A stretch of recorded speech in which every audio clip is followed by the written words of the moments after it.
Guys let me clear one thing, मुझे कुत्ते personally बिल्कुल पसंद नहीं है, मगर कुत्तों पर बनी मूवीज देखना मुझे बहुत ही ज्यादा पसंद है। You can call me hypocrite but it is what it is. और आज हम बात करने वाले हैं one of the most confused mystery thriller of Malayalam industry, और जिसका नाम है एको। और इस मूवी का एंडिंग देखकर लोग लिटरली बोल रहे हैं कि भैंचोद हमने देखा क्या। इस लेवल का एंडिंग और इस लेवल का सस्पेंस आपको देखने को मिलेगा। और ऑनेस्टली ये बिल्कुल नॉर्मल है, क्योंकि एको one of the most confused and layered film है, और ऑन टाइम वॉच में इसको समझना ऑलमोस्ट इम्पॉसिबल है।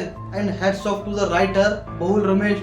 भाई क्या लिखता है ये बंदा, पहले किष्किंधा कांडम और अब एको। एंड इस बंदे के फिल्म्स को देखकर तो ऐसा लग रहा है कि मलयालम इंडस्ट्री को एक और जीतू जोसेफ मिल गया है। एंड सबसे पहले इस फिल्म के स्टोरी के बारे में बात करेंगे। फिल्म की शुरुआत होती है पीयूष नाम के लड़के से, जो कि उसका ओरिजिनल नाम मणिकंदन होता है। वो कर्नाटका और केरला के बॉर्डर में एक हिल स्टेशन होता है, उस हिल स्टेशन में आकर पहुंचता है। एंड पीयूष का सिर्फ एक ही मकसद होता है, अपने पुराने मास्टर या फिर फादर फिगर कुरियचंद को ढूंढना। एंड कुरियचंद एक लीजेंडरी डॉग ब्रीडर है, उसका डॉग के ऊपर का नॉलेज कमाल का है। एंड वो बंदा सालों से दुनिया की नजरों से गायब है। पुलिस, सीबीआई, नेवी ऑफिसर्स, उसके दोस्त, दुश्मन, उसकी बीवी, उसका केयर टेकर, हर एक बंदा उसको ढूंढने की फिराक में बैठा है। कुरियचंद एक मामूली बंदा नहीं था, वो इस लेवल का मैनिपुलेटिव था। वो हर एक आदमी को चूना लगाता था, और जिनको भी वो चूना लगाया है वो हर एक बंदा उसके पीछे पड़ा है। और इन सब लोगों का मानना है कि कुरियचंद उन पहाड़ों के बीच में किसी एक गुफा के अंदर आराम की जिंदगी काट रहा है, और उसने अपनी रखवाली के लिए कुछ मलेशियन ब्रीड के कुत्तों को इस हद तक ट्रेन किया है कि वो पूरे जंगल में किसी भी अननोन मूवमेंट को डिटेक्ट कर लेते हैं और तुरंत कुरियचंद को अलर्ट कर देते हैं। और जो पीयूष होता है वो कुरियचंद के बीवी के घर में रहकर उसके बीवी का केयरटेकर का काम करता है। पीयूष को लगता है कि कुरियचंद जंगल में किसी गुफा में छुपा हुआ है और कुत्ते उसका प्रोटेक्शन करते हैं, और मालती एक लाचार और बेचारी औरत है। और इसी मूवमेंट से ये फिल्म ऑडियंस तक को चूतिया बनाना शुरू करती है, लेकिन एक पॉजिटिव वे में। और जैसे जैसे स्टोरी आगे बढ़ती है मिस्ट्री और भी डीप हो जाती है। जो भी बंदा कुरियचंद को ढूंढने के लिए पहाड़ों में पहुंचता है वो मिस्टीरियसली गायब हो जाता है, और जंगल डेथ जोन बन जाता है। और एंड वो कुत्ते ऑलमोस्ट सुपरनेचुरल लेवल पर ट्रेन हुए होते हैं। और पीयूष को पूरा भरोसा है कि ये सारा ट्रैप कुरियचंद का रचाया हुआ है, जो कि वो बचने के लिए कुत्तों का इस्तेमाल कर रहा है। पर भाई लोग, एक्चुअल गेम यहाँ से स्टार्ट होता है। क्लाइमैक्स में जो रिवील होता है ना, उसको देखकर आपका दिमाग फट जाएगा। कुरियचंद जंगल में अपनी मर्जी से कैद नहीं है, उसको मालती ने कैद कर रखा है। एग्जैक्टली वही बूढ़ी औरत जिसको स्टार्टिंग में आपने एक बेचारी और लाचार औरत कहा था। कुरियचंद एक गुफा के अंदर कैद है, और जो सबको लगता था कि कुत्ते उसका प्रोटेक्शन कर रहे हैं, एक्चुअली वो कुत्ते उसको उस गुफा से बाहर ही निकलने नहीं देते। और इस पूरे कांड के पीछे होती है मालती, और वही सबसे बड़ी मास्टरमाइंड है।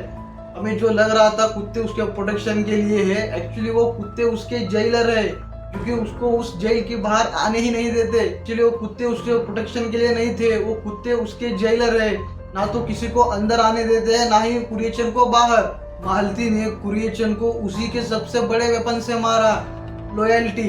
कुरियचंद पूरी जिंदगी लोगों को मैनिपुलेट करता रहा, मगर मालती ने उसे ऐसी सजा दी, वो जिंदा तो है मगर जिंदगी जी नहीं सकता, ना ही बाहर आ सकता है और ना ही मर सकता है। बस वो अपनी मौत का इंतजार कर सकता है और कुछ नहीं।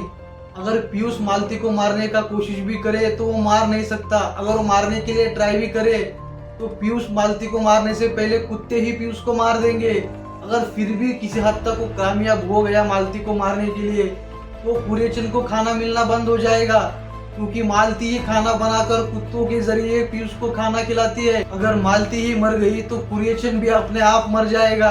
Perfect psychological trap. भाई इस लेवल की राइटिंग आपको कहीं भी देखने को नहीं मिलेगी। एंड गाइस, लास्ट सीन में हम देखते हैं मालती शांति से पहाड़ के ऊपर बैठी है और बाइनोकुलर से गुफा की तरफ देखती है, जहाँ पर उसने अपने ही पति कुरियचंद को कैद करके रखा है। और फिल्म एक ब्रूटल लाइन के साथ खत्म होती है, और प्रोटेक्शन कभी कभी सबसे बड़ी जेल बन सकती है। भाई इस पूरे मूवी का सबसे बड़े स्टैंड आउट पॉइंट दो जगह पर थे। जब कुरियचंद मालती को उसके हस्बैंड का डेथ न्यूज सुनाने के लिए आता है, और उस टाइम पर कुत्ते कुरियचंद की नीयत समझ जाते हैं और कुरियचंद को पानी के बाहर निकलने ही नहीं देते, और ना ही मालती को घर से बाहर निकलने देते हैं। वो सीन इतनी गजब तरीके से दिखाया गया है भाई, you will just love it.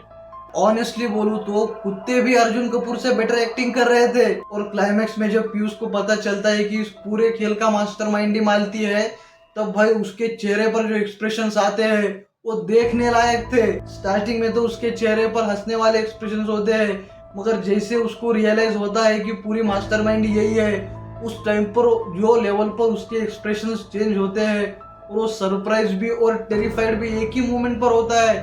भाई वो सीन देखने लायक था, एब्सोल्यूट सिनेमा था वो। फाइनल वर्डिक्ट एको, ये मूवी सबके लिए नहीं है, ये मूवी पेशेंस मांगती है। वन टाइम वॉच तो ये मूवी बिल्कुल भी नहीं है। लेकिन अगर आप मिस्ट्री थ्रिलर मूवी पसंद करते हो, साइकोलॉजिकल सिनेमा एंजॉय करते हो, देन भाई ये मूवी सिर्फ आपके लिए ही बनी है। और मैं ये बात आपको कंफर्म बताऊंगा, अगर आपको ये मूवी अच्छी नहीं लगी तो भाई आप लोग मुझे बेशक अनसब्सक्राइब कर दो, मैं कोई बुरा नहीं लगाऊंगा।